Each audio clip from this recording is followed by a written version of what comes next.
کیونکہ وہ نہیں چاہتے کہ اس طرح سے رولز کا مذاق اڑایا جائے یا پھر اس طریقے سے مزید جو ایوان کی بے توقیری ہے وہ کی جائے، کیونکہ بہت زیادہ ہو چکی ہے فارم 47 والے ایک تنازع کی وجہ سے۔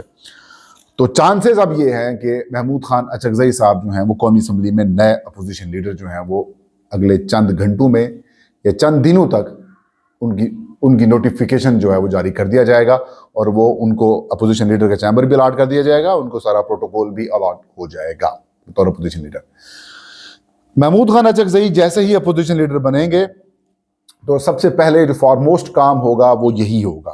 وہ کیا ہوگا؟ وہ یہ ہوگا کہ نئے جو الیکشن کمیشن آف پاکستان کے چیف اور ان کے جو 2 ممبران کی تعیناتی ہے ان کا کام کرنا ہے۔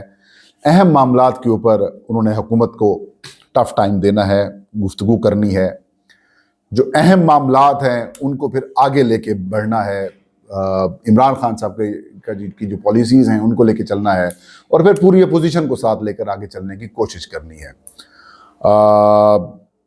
لیٹس سی کہ اچکزئی صاحب کس حد تک کامیاب ہوتے ہیں۔ تحریک انصاف کے جو جس وقت اپوزیشن لیڈر تھے عمر ایوب صاحب، ان کو وزیر اعظم نے خط لکھا تھا نئے چیف الیکشن کمیشنر کی تعیناتی کے لیے۔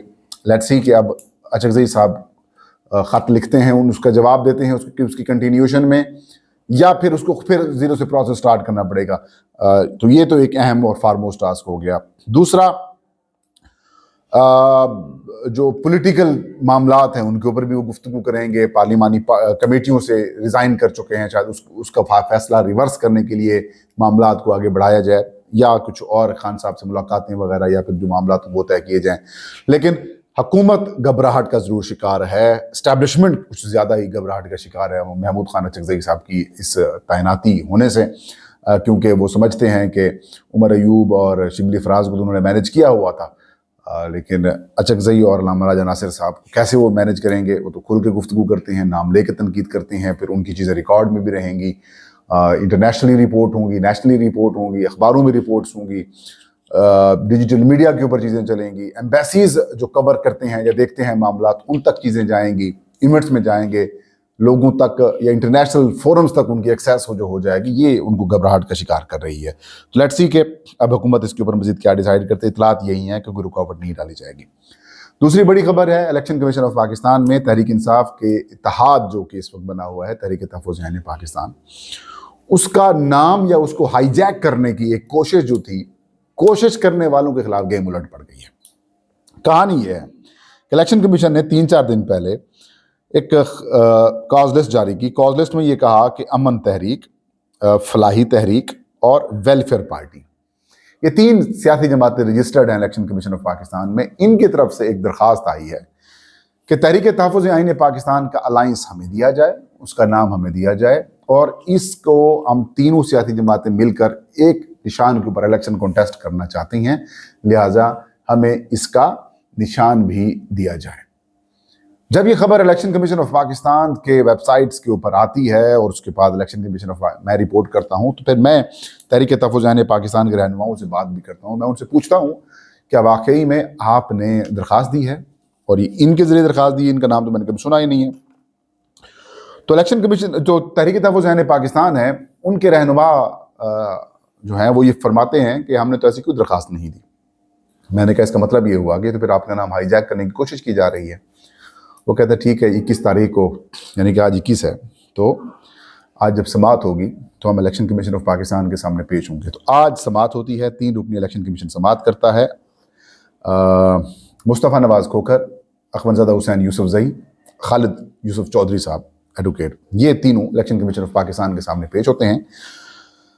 امن تحریک، فلاحی تحریک اور ویلفیئر پارٹی، امن تحریک سے علی شیر، فلاحی تحریک سے فضل امان اللہ اور ویلفیئر پارٹی سے محمد فاروق صاحب وہ پیش ہوتے ہیں، اور آتے ہی وہ یہ کہتے ہیں کہ ہم نے تو ایسی کوئی درخواست نہیں دی، آپ کے جو نوٹس آیا ہے ہمیں، اس نوٹس کو دیکھا ہے ہم نے تو ہمیں پتہ چلا ہے کہ ہم نے ایسی کوئی درخواست دی ہے۔ الیکشن کمیشن آف پاکستان کے ممبر پنجاب بابر حسن بروانہ صاحب یہ سوال کرتے ہیں تو پھر ہمارے پاس درخواست کیسے آ گئی؟ الیکشن کمیشن آف پاکستان کے حکام یہ کہتے ہیں جناب ہمارے پاس تو درخواست آئی ہوئی ہے۔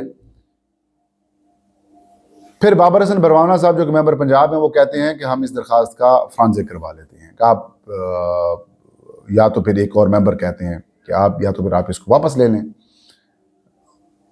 تو اس کے بعد وہ کہتے ہیں کہ ٹھیک ہے جی فرانزک نہ کروائیں, ہم اپنی درخواست جو ہے وہ واپس لیتے ہیں. اور الیکشن کمیشن آف پاکستان میں پھر ان تینوں نے تحریری طور پر وہ درخواست لکھ کر دی کہ ہم نے ایسی کوئی درخواست نہیں دی, اور ایسا کوئی ہمارا ارادہ نہیں ہے کہ تحریک تحفظ پاکستان کا پلیٹ فارم حاصل کریں. یہ کسی اور نے درخواست دی ہے. اب یہ نہیں پتا کہ گیم کس نے ڈالنے کی کوشش کی ہے, یا تو یہ دباؤ کا شکار ہوئے ہیں درخواست گزار, یا پھر الیکشن کمیشن آف پاکستان نے از خود یہ کارروائی کرنے کی کوشش کی ہے اور یہ کہا ہوگا کہ ان کو ہم نے مینیج کر لیا ہے, لیکن وہ مینیج نہیں ہوئے. تو یوں یہ کہانی جو تحریک تحفظ پاکستان کا نام ہتھیانے کی کوشش کرنے کی یہ آج اٹیمپٹ ہوئی ہے, وہ آج مصطفیٰ نواز کھوکھر, خالد یوسف چودھری اور اکبر زادہ حسین یوسف زئی کی مستعدی کی وجہ سے ناکام ہوئی ہے. نتاج کا ویلاگ, مجھے اجازت دیجیے. اللہ ہم سب کا حامی ناصر ہو.